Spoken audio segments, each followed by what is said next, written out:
Hello. So why do bad things happen to good and prayerful believers? It's one of the most honest questions a sincere child of God can ask. Why do painful things happen to people who genuinely love God and are walking uprightly by His grace? The Bible never promised that goodness exempts us from trials. We must know that. Instead, it promises that God stands with His own in every trial. Psalm 34 verse 19 says, "Many are the afflictions of the righteous, but the Lord delivers him out of them all." And Jesus, of course, himself said in John 16:33 that in this world you will have tribulation, but be of good cheer. I have overcome the world. Of course, good cheer here means to take courage. One reason, of course, is that we live in a fallen and broken world, far from the perfection that God intended.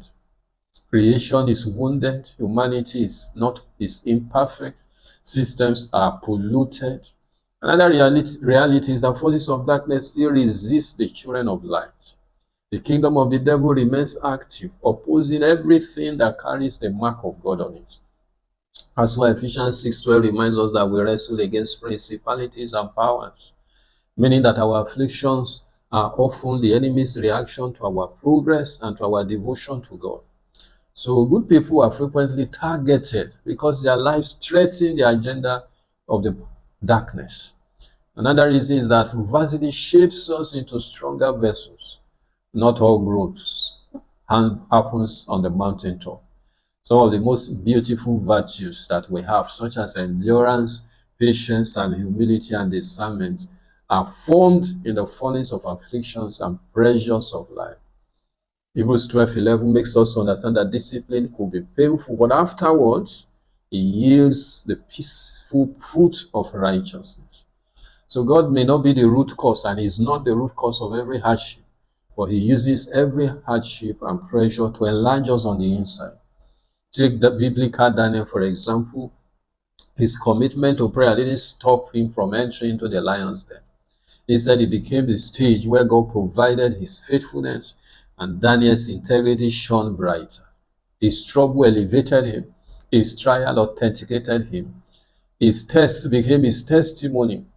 Or consider the early church, good people, men and women who loved God with their lives, still faced persecution under Roman emperors like Nero and Deus. But history records that their courage in adversity became the seed of global Christianity. Their challenges did not weaken their weakness, but rather they amplified it. Hallelujah. This is the mystery of the walk of faith. God does not promise a life free from storms, but He guarantees His presence, His strength, and His victory through every storm. No doubt it won't be easy, but He will be there to strengthen us. So when a righteous believer faces difficulties, it's often a blend of living in an imperfect world, confronting spiritual hostility, and being fashioned into a more refined vessel for God's purpose. Your struggles are not signs that God has forgotten you. They are moments where heaven shapes you, strengthens you, and prepares a testimony that will one day make sense to you. So, hold on. Your present battle will not cancel your future glory. Thanks for your time, and God bless you.